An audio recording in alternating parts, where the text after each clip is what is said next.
ಶ್ರಾವಣ ಮಾಸದ ಕೊನೆಯ ಶುಕ್ರವಾರದಂದು ಅದ್ದೂರಿಯಾಗಿ ಜರುಗಿದ ಊರಮ್ಮ ದೇವಿಯ ಹೊಳೆ ಪೂಜೆ. ತಾಲೂಕಿನ ಅರಸೀಕೆರೆ ಗ್ರಾಮದಲ್ಲಿ ಊರಮ್ಮ ದೇವಿಯ ಹೊಳೆ ಪೂಜೆಯು ಅದ್ದೂರಿಯಾಗಿ ನಡೆಯಿತು. ಪ್ರತಿ ವರ್ಷ ಶ್ರಾವಣ ಮಾಸದ ಕೊನೆಯ ಶುಕ್ರವಾರದಂದು ಈ ಹೊಳೆ ಪೂಜೆಯನ್ನು ಮಾಡಲಾಗುತ್ತದೆ. ಊರಮ್ಮ ದೇವಿಯ ಕೇಲನ್ನು ಅಥವಾ ಕುಂಭ ವಿಶ್ವಕರ್ಮ ವಂಶದ ಪೂಜಾರಿ ಒಬ್ಬ ಬೆಳಗ್ಗೆಯಿಂದ ಉಪವಾಸವಿದ್ದು ಊರಮ್ಮ ದೇವಿಯ ಕೇಲನ್ನು ತಲೆಯ ಮೇಲೆ ಹೊತ್ತು ಊರಿನ ಪ್ರಮುಖ ಬೀದಿಗಳಲ್ಲಿ ನಡೆಯುತ್ತಾನೆ. ಊರಮ್ಮ ದೇವಿಯ ಕೇಲನ್ನು ಹೊಳೆಗೆ ತೆಗೆದುಕೊಂಡು ಹೋಗಿ ಕೇಲಿಗೆ ಮತ್ತು ಕೆರೆ ಗಂಗಮ್ಮನಿಗೆ ಪೂಜೆ ನೈವೇದ್ಯ ಮಾಡಿ ದೇವಿಗೆ ಉಡಿ ತುಂಬಿ ಪೂಜಾರಿಯ ತಲೆ ಮೇಲೆ ಕೇಲನ್ನು ಇಡುತ್ತಾರೆ. ನಂತರ ದೇವಿಯ ಕೇಲನ್ನು ಹೊತ್ತ ಪೂಜಾರಿಯು ಊರಿನ ಪ್ರಮುಖ ಬೀದಿಗಳಲ್ಲಿ ಸಂಚರಿಸುತ್ತಾನೆ.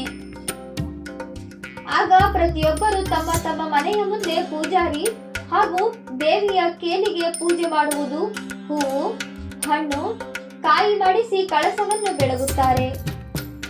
ಈ ರೀತಿ ಸಂಜೆ 4 ಗಂಟೆಗೆ ಹೊರಟ ದೇವಿಯು ರಾತ್ರಿ 7:30ಕ್ಕೆ ಅನಂತರ ಬೆಳಗ್ಗೆಯಿಂದ ದೇವಸ್ಥಾನಕ್ಕೆ ಭಕ್ತರು ಸಮರ್ಪಿಸಿದ ಅಕ್ಕಿ ಬೇಳೆ ಬೆಲ್ಲದಿಂದ ಹೊಳೆಗೆ ಅನ್ನವನ್ನ ದೇವಿಗೆ ನೈವೇದ್ಯ ಮಾಡಲಾಗುತ್ತದೆ. ನಂತರ ಊರಿನ ಎಲ್ಲಾ ಭಕ್ತರಿಗೆ ದೇವಸ್ಥಾನದ ಆವರಣದಲ್ಲಿ ಪ್ರಸಾದವನ್ನು ನೀಡುತ್ತಾರೆ.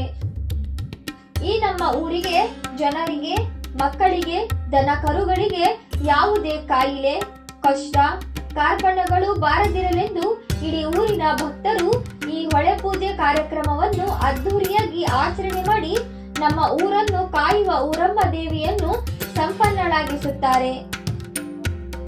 ಈ ಸಮಯದಲ್ಲಿ ವಿವಿಧ ವಾದ್ಯಗಳೊಂದಿಗೆ ಊರಿನ ಪ್ರಮುಖ ಬೀದಿಗಳಲ್ಲಿ ಮೆರವಣಿಗೆ ಮಾಡಲಾಯಿತು.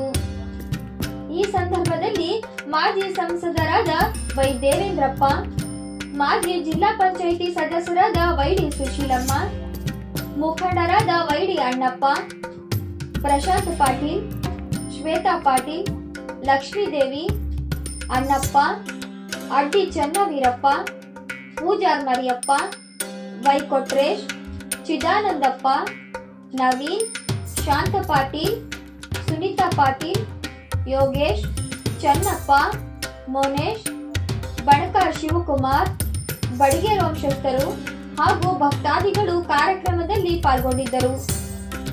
ವರದಿ ಮಹೇಶ್ ಅರಸೀಕೆರೆ, KS ನ್ಯೂಸ್ 24/7. ಗ್ರಹಚಾರ ದೋಷ, ಆರ್ಥಿಕ ಅಡಚಣೆ, ವ್ಯಾಪಾರದಲ್ಲಿ ನಷ್ಟ, ನಿರುದ್ಯೋಗ, ಸಾಂಸಾರಿಕ ವಿರಸ, ಸ್ತ್ರೀ ಪ್ರೇಮ, ವಶೀಕರಣ, ಬೆಂಬಿಡದ ರೋಗ ರುಜಿನಗಳು, ವಿದೇಶ ಪ್ರಯಾಣ, ಸಕಲ ಸಂಪತ್ತಿದ್ದರೂ ಮನಃಶಾಂತಿಗೆ ಕೊರತೆ, ಹೀಗೆ ಸಮಸ್ಯೆಗಳು ಯಾವುದೇ ಇರಲಿ ಪರಿಹಾರ